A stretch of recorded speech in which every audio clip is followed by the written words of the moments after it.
Hey, how you doing?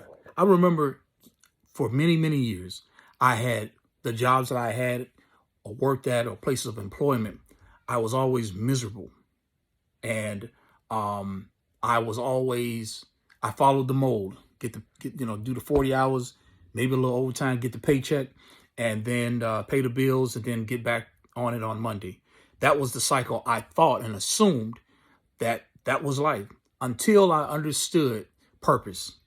I understand that I was put on this planet for a purpose and a reason, and I'm not just here to survive.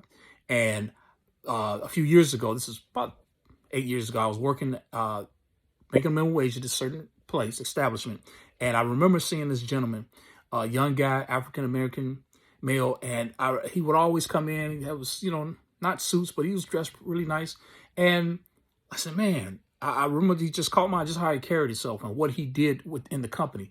And so I had to approach him. I approached him one day. I said, hey, man, you do this, but you in this particular field and so forth. He said, yep, this is what I do, man. I went to school, graduated 5 years and doing this and that. I said, what? And he encouraged me. He said, you can do it too, man. Just do this and do that. Do you know from that conversation, it changed my life?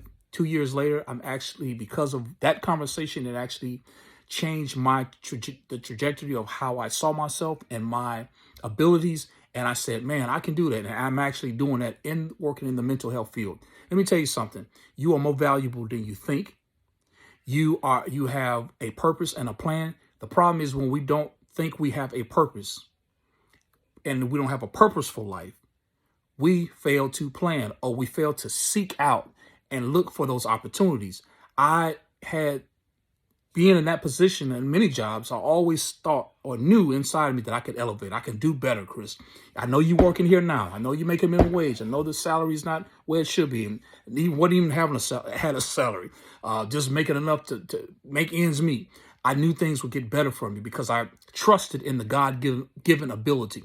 Listen, you out there right now, you have a book inside of you that you want to author and write. You have a movie that you want to write and put out there. You probably want to cook or, be a cook, or you want to go back to school, whatever.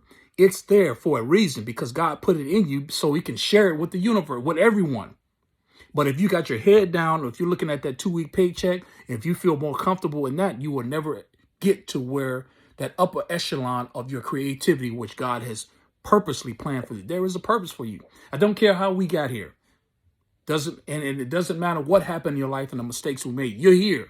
And so while you're here, we need to take the accountability and the responsibility to tap into that God-given gifts and say, what can I do with this? Because everything is your wealth and everything that you aspire to be is already inside of you, and no one can teach you that.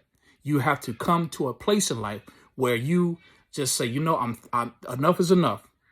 I am tired of listening and grumbling and complaining with the same people that I work with or people I'm around. And guess what? How has that gotten you?